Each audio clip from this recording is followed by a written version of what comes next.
So hi guys, welcome again to superior classes. I am G Badil. पिछले class में हम लोगों ने देखा था रिफ्लेक्शन ऑफ लाइट, डिटेल में देखा था। वहाँ पर हमने एक्सपेरिमेंट भी किए थे और वहाँ पर हमने डिजिटल लैब के अंदर भी चीज़ें देखी थी। और आज के इस वीडियो में हम बात करने वाले हैं लॉज ऑफ रिफ्लेक्शन की। यहाँ पर भी एक्सपेरिमेंट्स के साथ ही पढ़ेंगे और इसी तरह से चीज़ें आपके लिए ईजी करते रहेंगे। तो आज का हमारा जो टॉपिक है वो लॉज ऑफ रिफ्लेक्शन पर बेस्ड है। किस पे बेस्ड है? लॉज ऑफ रिफ्लेक्शन पे बेस्ड है और ये लेक्चर नंबर 3 होने जा रहा है। अब यहाँ पर अगर मैं बात करूँ तो रिफ्लेक्शन के क्या लॉज हैं? कोई तो लॉज होंगे। ऐसा तो नहीं है कि एक वॉल है, वॉल पे मैंने लेज़र लाइट मारा, वहाँ कहीं पर रिफ्लेक्ट होकर के लाइट जा रही है तो बस कहीं पर भी चली गई। जितनी बार आप रिफ्लेक्शन करेंगे, जितनी बार आप सिचुएशंस लेंगे, सिनेरियो लेंगे, एक जैसी चीज़ें आपको नज़र आएंगी। तो इसका मतलब कोई लॉ फॉलो हो रहा है और उसे हम लॉज ऑफ रिफ्लेक्शन कहते हैं। उस रिफ्लेक्शन के लॉज में आप जब भी रिफ्लेक्शन के लिए कोई डायग्राम बना हुआ देखते होंगे तो ऐसा ही देखते होंगे। कैसा? ये जो डायग्राम आपको यहाँ पर दिख रहा है, ऐसा ही कोई डायग्राम आप बार बार बना हुआ देखते होंगे जब भी रिफ्लेक्शन की बात हो रही होती है, जब भी परावर्तन की बात हो रही होती है। लेकिन ये ऐसा ही क्यों है? ये ऐसा ही क्यों है कि जब रिफ्लेक्शन हो रहा होता है तो हमें ऐसा ही दिखता है? क्योंकि लॉज हैं। क्या लॉज हैं? आइए हम बात करते हैं। यहाँ पर आपको दिख रहा है इंसिडेंट रे। चेंज कर दूं कलर। यहाँ पर आपको दिख रहा है क्या? Incident ray. यहाँ पर आपको दिख रहा है reflected ray and normal. Incident ray का लास्ट क्लास में मैंने बताया था, नॉर्मल के साथ इंसिडेंट रे का जो एंगल होता है उसे बोलते हैं एंगल ऑफ इंसिडेंस, और नॉर्मल के साथ रिफ्लेक्टेड रे का जो एंगल होता है उसे बोलते हैं एंगल ऑफ रिफ्लेक्शन, है ना। ये इंसिडेंट है, रिफ्लेक्टेड रे एंड नॉर्मल, दो लॉज हैं यहाँ पर। क्या? पहला लॉ ये है कि incident ray, reflected ray and normal at the point of incidence. क्या क्या? Incident ray, reflected ray and normal at the point of incidence, ये तीनों एक प्लेन में लाई करेंगे। वो प्लेन कौन सा है? नहीं, मिरर का प्लेन बिल्कुल नहीं है। मिरर ये है, इंसिडेंट रे ये हुई, रिफ्लेक्टेड रे ये हुई, normal at the point of incidence हुआ। तो ये तीनों चीज़ें एक प्लेन में लाई करेंगे जो मिरर पे इस तरह से परपेंडिकुलर होगी, है ना। अगर मैंने कहा कि इंसिडेंट रे इस तरह से, ऐसा पीछे से कहीं से आ रही है, तो रिफ्लेक्टेड रे इस तरह से हो जाएगी, नॉर्मल यहाँ पर होगा। अब इस प्लेन पे लाई करने लगेंगे। क्लियर है? लेकिन ये मिरर के प्लेन के दूसरा वाला प्लेन भी परपेंडिकुलर होगा, तभी रिफ्लेक्शन हो रहा है। अब यहाँ पर मैंने कहा पहली चीज़ क्या? Incident ray, reflected ray and normal at the point of incidence are lie in the same plane. ये फर्स्ट लॉ है।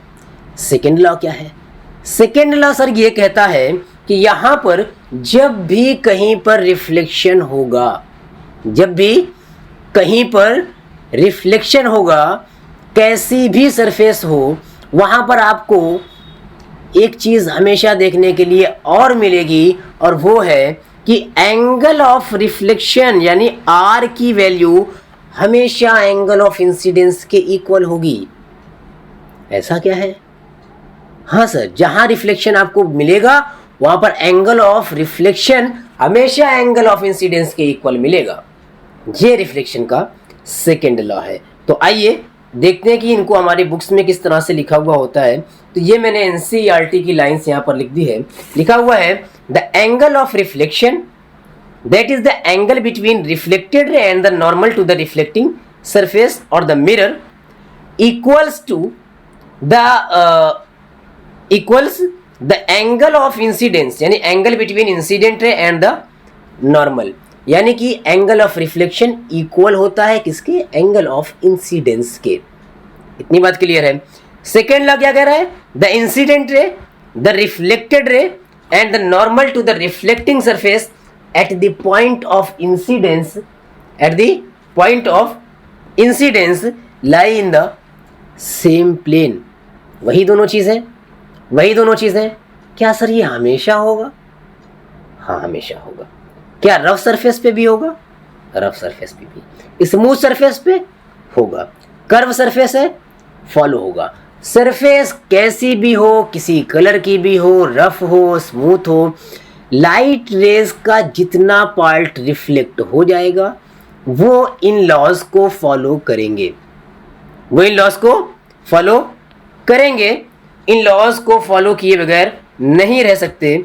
और अब मैं एक और वीडियो से आपके कॉन्सेप्ट को क्लियर कर देता हूं, जो कि मैंने लेज़र लाइट के साथ रिफ्लेक्शन दिखा करके वहां पर लॉज ऑफ रिफ्लेक्शन कैसे फॉलो होते हैं उनको बताने की कोशिश की है। तो ये रहा आपके लिए वीडियो। हाय गाइस, वेलकम अगेन। पिछले वीडियो में हमने रिफ्लेक्शन ऑफ लाइट को इसी सेटअप पे पढ़ा था और अब हम लॉज ऑफ रिफ्लेक्शन की बात करने जा रहे हैं। लॉज ऑफ रिफ्लेक्शन में अगर मैं कहूं कि यहाँ पे रिफ्लेक्शन ऑफ लाइट हो रहा है जो आपको इंसिडेंट और रिफ्लेक्टेड लाइट रेज के पाथ विजिबल हैं, तो पहला लॉ था, एक लॉ उसमें था कि incident ray, reflected ray and normal at the point of incidence are lie in the same plane. ये सेम प्लेन में लाई कर रहे हैं, ये आपको दिख रहा है, ठीक। सेकेंड लॉ क्या था? सेकेंड लॉ था एंगल ऑफ इंसिडेंस इक्वल होगा एंगल ऑफ रिफ्लेक्शन के। यहाँ पर नॉर्मल ड्रा करेंगे और नॉर्मल के साथ इंसिडेंट रे का एंगल, नॉर्मल के साथ इंसिडेंट रे का एंगल और नॉर्मल के साथ रिफ्लेक्टेड रे का एंगल, यही दोनों इक्वल होने वाले हैं। नॉर्मल तो भी जगह पे है, यहाँ पर इंसिडेंट रे इस तरह से बढ़ा दिया, जैसे ही मैंने एंगल ऑफ इंसिडेंस बढ़ाया, देखिए रिफ्लेक्टेड रे भी दूर जा रही है, यानी कि उसका एंगल भी बढ़ जा रहा है। एंगल ऑफ इंसिडेंस को मैं कम कर रहा हूं, तो एंगल ऑफ इंसिडेंस कम करने पर ये रिफ्लेक्टेड रे भी पास आ रही है, यानी कि रिफ्लेक्टेड एंगल यानी एंगल ऑफ रिफ्लेक्शन भी डिक्रीज कर रहा है। और अगर मैं इसको क्या करता, मैंने यहाँ पर रोक दिया, मैं अगर इसको ये एंगल ऑफ ये लेजर लाइट है, ये लेजर लाइट है, अब इस लेजर लाइट से क्या करूं, यहाँ से मैंने लेजर लाइट को ऑन किया, जा करके लाइट स्ट्राइक की, यहाँ से रिफ्लेक्ट होकर के जा रही है। मैं जैसे जैसे इसका एंगल नॉर्मल के साथ डिक्रीज करता जा रहा हूँ, रिफ्लेक्टेड रे का एंगल भी डिक्रीज हो जाता है। और अगर मैं इसको नॉर्मल को ओवरग्रेस करता हुआ पास करूं, यानी कि ये जो लाइट रे इंसिडेंट रे है वो नॉर्मली इंसिडेंस हो, फिर आइए उस पर भी बात हम करते हैं। लेकिन आई होप कि यहाँ तक चीज़ें आपको क्लियर हो चुकी है, नहीं हुई है तो एक बार इसको फिर से देखिए। हाय गाइस, वेलकम अगेन। पिछले वीडियो में हमने रिफ्लेक्शन ऑफ लाइट को इसी सेटअप पे पढ़ा था और अब हम लॉज ऑफ रिफ्लेक्शन की बात करने जा रहे हैं। लॉज ऑफ रिफ्लेक्शन में अगर मैं कहूं कि यहाँ पे रिफ्लेक्शन ऑफ लाइट हो रहा है जो आपको इंसिडेंट और रिफ्लेक्टेड लाइट रेज के पाथ विजिबल हैं, तो पहला लॉ था, एक लॉ उसमें था कि incident ray, reflected ray and normal at the point of incidence are lie in the same plane. ये सेम प्लेन में लाई कर रहे हैं, ये आपको दिख रहा है, ठीक। सेकेंड लॉ क्या था? सेकेंड लॉ था एंगल ऑफ इंसिडेंस इक्वल होगा एंगल ऑफ रिफ्लेक्शन के। यहाँ पर नॉर्मल ड्रा करेंगे और नॉर्मल के साथ इंसिडेंट रे का एंगल, नॉर्मल के साथ इंसिडेंट रे का एंगल और नॉर्मल के साथ रिफ्लेक्टेड रे का एंगल, यही दोनों इक्वल होने वाले हैं। नॉर्मल तो भी जगह पे है, मैंने एंगल ऑफ इंसिडेंस बढ़ा दिया, जैसे ही मैंने एंगल ऑफ इंसिडेंस बढ़ाया, देखिए रिफ्लेक्टेड रे भी दूर जा रही है, यानी कि उसका एंगल भी बढ़ जा रहा है। एंगल ऑफ इंसिडेंस को मैं कम कर रहा हूं, तो एंगल ऑफ इंसिडेंस कम करने पर ये रिफ्लेक्टेड रे भी पास आ रही है, यानी कि रिफ्लेक्टेड एंगल यानी एंगल ऑफ रिफ्लेक्शन भी डिक्रीज कर रहा है। क्लियर है? आई होप कि इतनी चीजें क्लियर होंगी। अब यहां पर मैंने कहा कि एक और चीज है कि नॉर्मल इंसिडेंस, बात करते हैं इस पे। नॉर्मल इंसिडेंस का मतलब क्या? नॉर्मल इंसिडेंस का मतलब ये है कि अगर यही लाइट रे कैसे नॉर्मली इंसिडेंस होने लग जाए इस तरह से, ठीक है, नॉर्मली परपेंडिकुलरली, तो एंगल ऑफ इंसिडेंस जीरो तो एंगल ऑफ रिफ्लेक्शन भी जीरो, यानी कि उसी रास्ते से वापस चली जाएगी।